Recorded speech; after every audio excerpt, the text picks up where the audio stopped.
আমি আরো বেদনার্ত হয়েছি, অভিভূত হয়েছি। মা তার অন্ধ ছেলেকে নিয়ে এখানে দাঁড়িয়েছেন। তার ছেলেটি চোখ হারিয়েছে গণতন্ত্র পুনরুদ্ধারের জন্যে, আইনের শাসন কায়েম করার জন্যে। আজকে তারা আমাদের সামনে এসে দাঁড়িয়ে যদি মর্যাদাই না পান, তাদেরকে যদি আবারও ছোটখাটো চাওয়া পাওয়ার জন্য মন্ত্রীদের দ্বারে দ্বারে ঘুরতে হয়, সেটি জাতির জন্য লজ্জা। আমি আপনাদেরকে আশ্বস্ত করতে চাই, এখানে দুজন মন্ত্রী, নিচে জুনায়েদ সাকিব মাননীয় মন্ত্রী চমৎকার বক্তব্য দিয়েছে। এই সরকার তো আপনাদের নির্বাচিত সরকার, আমরা ভুল করলে আমাদেরকে শুধরিয়ে দিবেন। আমরা তো আর আওয়ামী লীগ হতে পারবো না, হতেও চাই না। আওয়ামী লীগের দেখেন, তাদের কোনো অনুশোচনা নাই। এত অন্যায়, অবিচার, খুন, গুম, মানি লন্ডারিং, হত্যা, নির্যাতন, আয়নাঘর, এতে তারা কোনো লজ্জাবোধ করে না তো। আবার বলে যে ডিসেম্বর মাসে আসেন, দেশে এসে পদার্পণ করবেন। আমরা অপেক্ষা করে আছি, আসেন দেশে। দেশে আছেন, দেখা হবে ইনশাল্লাহ রাজপথে।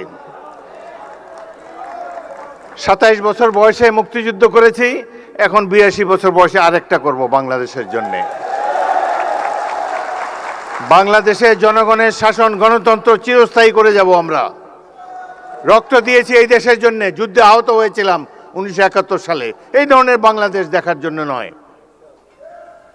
ইনশাল্লাহ জুলাইয়ের যে ইতিহাস, গৌরবের ইতিহাস, পৃথিবীতে অনেক রাষ্ট্র আছে, তাদের এরকম নাগরিক নাই যে উদ্ধত সঙ্গীনের সামনে দুহাত তুলি আবু সাইদের মতো দাঁড়াতে পারবে। কোন জাতি এত সাহসী? আমরা সেই জাতি, তাদেরকে নিয়ে আমরা গর্ববোধ করি।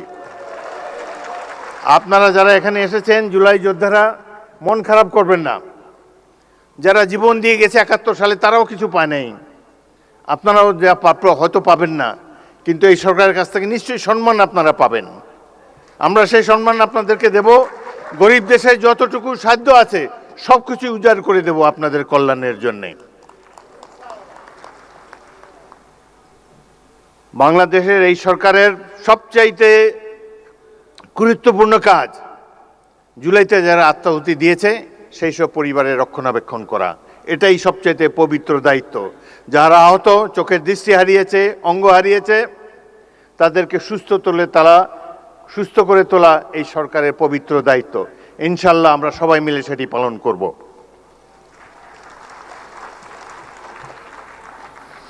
জুলাই গণঅভ্যুত্থান আমাদেরকে রাষ্ট্র পুনর্গঠনের সুযোগ এনে দিয়েছে। আমাদের লক্ষ্য হওয়া উচিত একটি গণতান্ত্রিক, ন্যায়ভিত্তিক, দুর্নীতিমুক্ত বাংলাদেশ, যেখানে প্রতিটি নাগরিক সমান অধিকার ও মর্যাদা পাবে।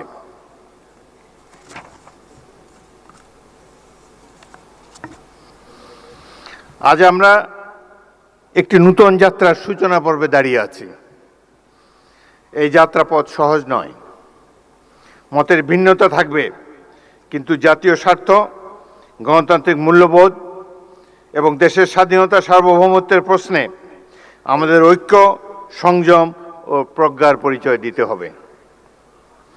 আমাদের সজাগ থাকতে হবে, যাতে কোনো বিভাজন, কোনো বিদ্বেষ বা কোনো সংকীর্ণ স্বার্থ যেন আমাদের জাতীয় অগ্রযাত্রাকে ব্যাহত করতে না পারে।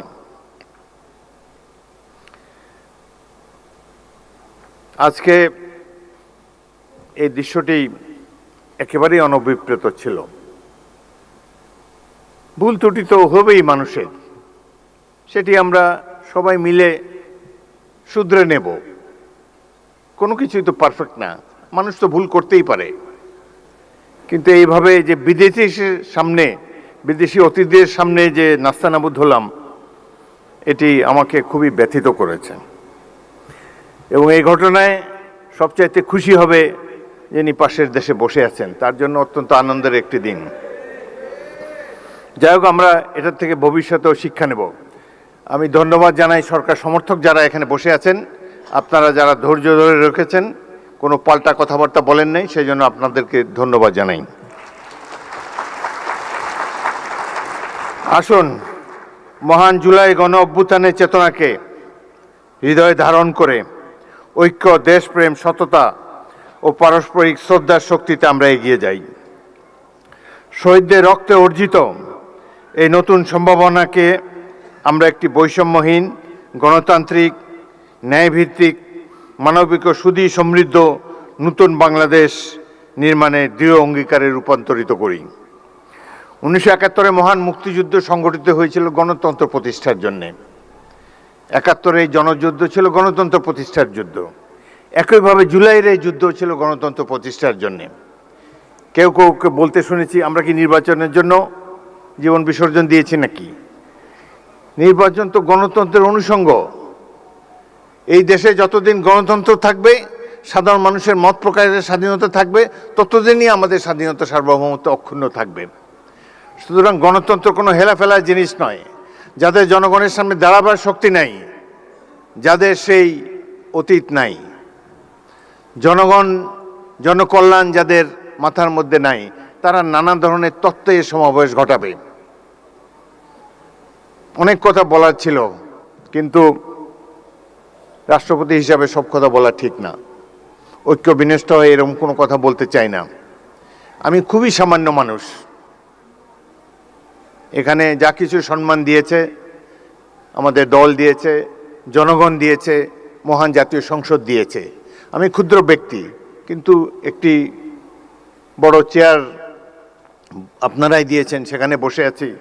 চেয়ারের মর্যাদা যাতে সবসময় থাকে, সেই জন্য, আমার জন্য নয়, চেয়ারের মর্যাদা রক্ষার জন্যে, বাংলাদেশের মর্যাদা রক্ষার জন্যে আমরা প্রত্যেকটি নাগরিক সচেতন থাকব।